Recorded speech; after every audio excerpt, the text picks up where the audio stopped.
Hi friends, அனைவருக்கும் வணக்கம். இன்றைக்கி பார்த்திங்கன்னா நம்ம ஹேர் பேக் வீடியோ தான் பார்க்க போகிறோம். தலைமுடி அதிகமாக உங்களுக்கு கொட்டுது, தலைமுடி கொஞ்சம் கேப்பாக இருக்குது, பால்னஸ் மாதிரி இருக்குது, ரொம்ப அடர்த்தி கம்மியாக இருக்குது அப்படிங்கிறவங்க இந்த ஹேர் பேக்கு கண்டிப்பாக வாரத்தில் ஒரு முறையாவது போடுங்க.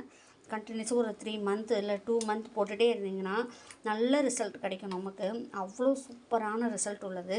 என்னென்னு பார்த்தீங்கன்னா, வெந்தயம் 2 ஸ்பூன் போட்டிருக்கேன், பச்சை பயிறு 2 ஸ்பூன் போட்டிருக்கேன், கொஞ்சம் ஒரு ஸ்பூன் கிராம்பு, ஜீரகம் ஒரு ஸ்பூன் போட்டிருக்கேன். இதை நைட்டே நம்ம அரிசி கழுவுற தண்ணியில் ஊற வச்சுருக்கிறேன். பார்த்திங்கன்னா நைட்டே அரிசி கழுவுற தண்ணியில் ஊற வச்சுட்டேன். நைட்டு ஃபுல்லாக ஊறிச்சு நமக்கு. இப்போ நம்ம இதை அரைக்க போகிறோம். இந்த கிராம்பு எதுக்குன்னா, சில பேர்த்துக்கு இது முடி நல்லா கருமையாகவும் ஆக்கும். அதே டைமில் முடி இல்லாத இடத்துல முடி முளைக்கிறதுக்கு நமக்கு உதவியாக இருக்கும். உங்களுக்கு இதை வச்சு நிறைய ஆயிலெலாம் இப்போ ரெடி பண்ணுறாங்க. கிராம்பு, ரோஸ்மெரி இதெல்லாம் வச்சு நமக்கு ஆயிலும் ரெடி பண்ணுறாங்க. பார்த்திங்கன்னா செம்ம ரிசல்ட்டான ஒரு ஹேர் பேக் வீடியோ இது போட்டிங்கன்னா கம்பல்சரி உங்களுக்கு ஹேர் ஃபால் இருக்காது. ஹேர் க்ரோத் கம்மியாக இருக்குது, உங்களுக்கு நம்ம அடர்த்தியே இல்லை அப்படின்னு நினைக்கிறவங்களாம் இந்த ஹேர் பேக் யூஸ் பண்ணுங்கள். கண்டிப்பாக இந்த ஒரு ஹேர் பேக் மட்டுமே கண்டினியூஸாக யூஸ் பண்ணிட்டு இருந்தீங்கன்னா ஒரு 2 மந்த்து உங்களுக்கு முடி இல்லாத இடத்துலலாம் புது முடி முளைக்கிறது நீங்களே கண்கூட பார்க்கலாம். குட்டி குட்டி பேபி ஹேர் முளைக்கும். ரொம்ப ரொம்ப நல்ல ரிசல்ட் கொடுக்கக்கூடிய ஒரு நல்ல ஹேர் பேக் ஃப்ரெண்ட்ஸ். இது வாங்க நம்ம இதை அரைச்சிட்டு வந்துடலாம். ஹாய் ஃப்ரெண்ட்ஸ், இங்கே பாருங்கள், நம்ம அரைச்சிட்டு வந்துட்டோம். அரைச்ச பேஸ்ட் பாருங்கள் எப்படி இருக்குன்னு பாருங்கள்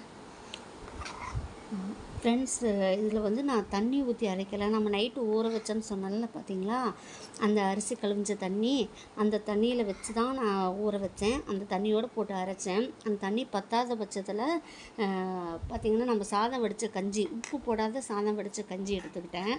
அந்த கஞ்சி கொஞ்சம் ஊற்றி அரைச்சிக்கிட்டேன். நான் எப்பயுமே நார்மல் வாட்டர் ஊற்றுறதில்ல. இதில் ஹேர் ரொம்ப நல்லாயிருக்கும். உங்களுக்கே தெரியும் நம்ம என்னென்ன போட்டிருக்கோன்ட்டு. கருஞ்சீரகம், வெந்தயம், பச்சைப்பயிறு, கிராம்பு, ஜீரகம் இதெல்லாம் போட்டு நம்ம அரைச்சிருக்கோம், நம்ம ஊற வச்சுருக்கோம். இது ரொம்ப நல்ல ஹேர் பேக்கு. கம்பல்சரி எல்லோரும் யூஸ் பண்ணி பாருங்கள்.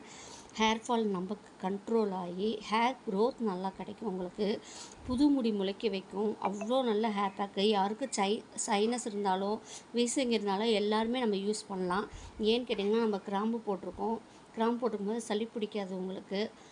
கிராம்பு நல்ல முடி வளர்ச்சிக்கு ரொம்ப ரொம்ப நல்லது. உங்களுக்கு கிராம்பு, ஜீரகம், வெந்தயம் எல்லாமே உங்களுக்கு எந்தளவுக்கு ஹேர் ஃபால் இருந்தாலும் அந்த ஹேர் ஃபாலை தடுத்து நிறுத்தி நமக்கு முடியை நல்லா வளர வைக்கும். உங்களுக்கு இப்போ வெய்ய காலம், ரொம்ப வெயில் அதிகமாக இருக்குது. கம்பல்சரி இந்த ஹேர் பேக் எல்லாருமே யூஸ் பண்ணுங்கள். வெந்தயம் வச்சு வாரத்தில் ஒரு நாளாவது நம்ம இந்த ஹேர் பேக் நம்ம போடலாம். போடும்போது உங்களுக்கு பார்த்திங்கன்னா முடி நல்லா க்ரோத் ஆகி வர்றது நீங்களே கண்கூட பார்க்கலாம். உங்களுக்கு ஹேரை இல்லை, க்ரோத்தே இல்லை அப்படின்னு நினைக்கிறவங்க கம்பல்சரி இது கண்டிப்பாக யூஸ் பண்ணி பாருங்கள். ரொம்ப ரொம்ப நல்ல ஹேர் பேக்கு. அதேமாரி போன வீடியோவில் நம்ம சீரம் வீடியோ ஒன்று போட்டிருந்தேன். ரொம்ப நல்ல ரிசல்ட் இருக்குது. அதுக்கு எனக்கு கஸ்டமர் சொன்ன ஃபீட்பேக் ரொம்ப நல்லா இருக்குங்கக்கா, நல்ல வாசமாக இருக்குது அப்படின்னு சொல்லியிருந்தாங்க. ரொம்ப ரொம்ப தேங்க்யூ எல்லாரும் சொன்னவங்களுக்கு. ரொம்ப நல்லாயிருக்கும். இந்த சீரம் வீடியோவும் ரொம்ப நல்லாயிருக்கும். அதே மாதிரி இந்த ஹேர் பேக் வீடியோ போட்டு பாருங்கள், அது நல்லாயிருக்கும். அப்புறம் இன்னொரு முக்கியமான விஷயம், நம்மக்கிட்ட ஆயிலும் சீவக்காய் பொடியும் இருக்குங்க. யாருக்காவது தேவைப்பட்டால் கீழே டிஸ்கிரிப்ஷனில் நம்பர் கொடுக்குறேன், காண்டாக்ட் பண்ணுங்கள். நம்ம சீவக்காய் பொடி யூஸ் பண்ணுறதுனால உங்களுக்கு பொடுகு பிரச்சனை இருக்காது, பெயின் தொலகு இருக்காது, புழு வெட்டு பிரச்சனை இதெல்லாம் இருக்காது. உங்களுக்கு ஹேர் ஃபால் கண்ட்ரோல் ஆகி ஹேர் க்ரோத் நல்லாயிருக்கும். முடி உங்களுக்கு கருமையாக நல்லா வளரும். ஆயிலும் அதே மாதிரி தான். உங்களுக்கு பால்னஸ்லாம் நமக்கு இருக்காது, புழுவெட்டு இருக்காது, பெயின் தொலகு இருக்காது, பொடுகு பிரச்சனை இருக்காது, இளநீரம் நமக்கு தடுக்கப்படும். இவ்வளோ பிரச்சனைகள் எல்லாம் தடுத்து நிறுத்தி அந்த முடியை நீளமாகவும் அடர்த்தியும் வளர வைக்கும் நம்ம ஆயிலும் சீவக்காய் பொடியும். யாருக்காவது தேவைப்பட்டால் டிஸ்கிரிப்ஷனில் நம்பர் கொடுக்குறேன், எனக்கு வாட்ஸ்அப்பில் கான்டாக்ட் பண்ணுங்கள். Thank you my friends.